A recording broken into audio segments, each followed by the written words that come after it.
New rules around mortgages announced by the federal government are coming into effect later this year. Under the current rules, when a home buyer has less than 20% down on a purchase, they're required to get mortgage insurance from a company like CMHC. So what does that mean for you? Here to explain how it works is Peter Sashecki from Everything Financial. Good morning, Peter. Good morning.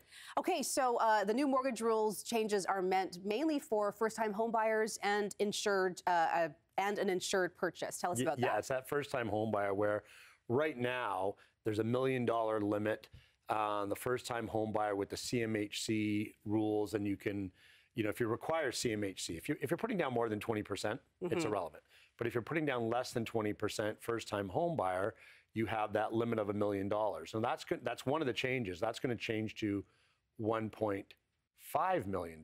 Because houses are much more expensive than $1 million. I mean, people are going to likely need a bigger mortgage. Especially where we live. Yeah, exactly. Exactly. So it opens up the market for first-time home buyers to a segment of houses they didn't have available to them before. So that's one of the rule changes, is for the first-time home buyer who is putting down, again to clarify, less than 20%, that they can actually spend more money and acquire more debt.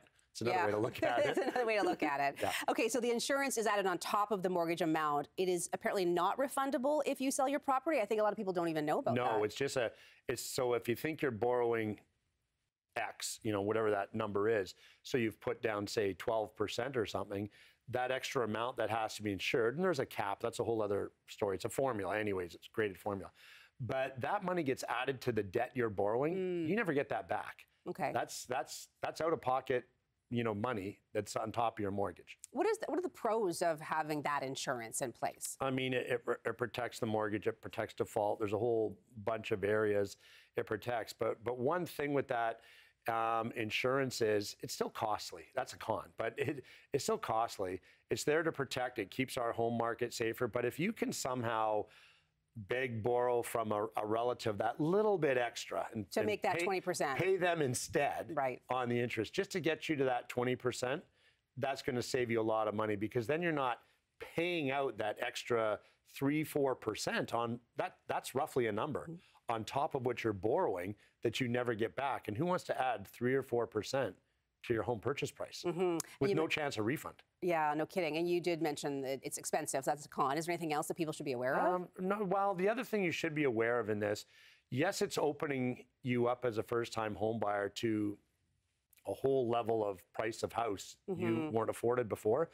But just because you may get approved for that increased mortgage doesn't mean you should buy that increased mortgage, because you're being allowed to borrow more money.